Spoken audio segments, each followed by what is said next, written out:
ক্বালাল্লাহু কুল্লু আমাল ইবনি আদম লাহু ইল্লা সিয়ামা ফাইন্নাহু লি ওয়া আনা আজজি বিহি ওয়াস-সিয়ামু জুন্নাতুন ওয়া ইযা কানা ইয়াউমু সাওমি আহাদিকুম ফালা ইয়ারফুস। রাসূল সাল্লাল্লাহু আলাইহি সাল্লাম বলেন, বনি আদমে যত আমল করে, যত ইবাদত করে, প্রত্যেকটা ইবাদত তার নিজের জন্য করে।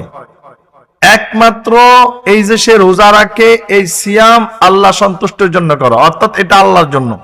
আল্লাহ বলেন, বান্দা যে রোজা রাখে, সিয়াম পালন করে, এই সিয়াম আমার জন্য, আমি আল্লাহর জন্য।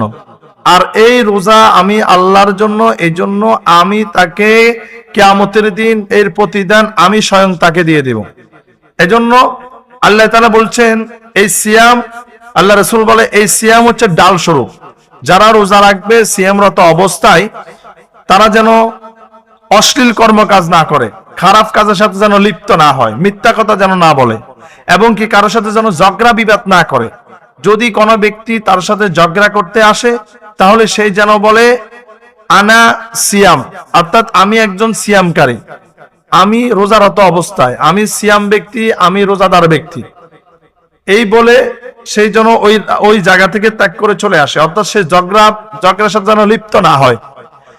এরপরেও যদি কোনো ব্যক্তি যদি তার সাথে ঝগড়া করতে আসে, তাহলে সে যেন স্থান ত্যাগ করে। রাসূল সাল্লাল্লাহু আলাইহি ওয়াসাল্লাম বলেন,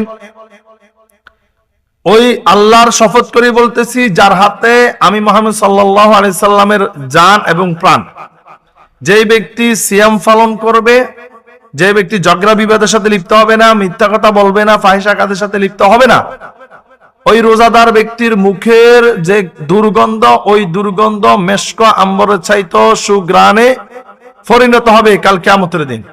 এই জন্য প্রিয় ভাই এবং বোনেরা, আসুন আমরা প্রত্যেকে এই রমজান মাসে রোজা রাখি, আমরা সিয়াম পালন করি। এই রোজা, এই সিয়াম যদি আমরা পালন করি, এর প্রতিদান আল্লাহ তাআলা স্বয়ং নিজ হাতে আমাদেরকে দান করবেন।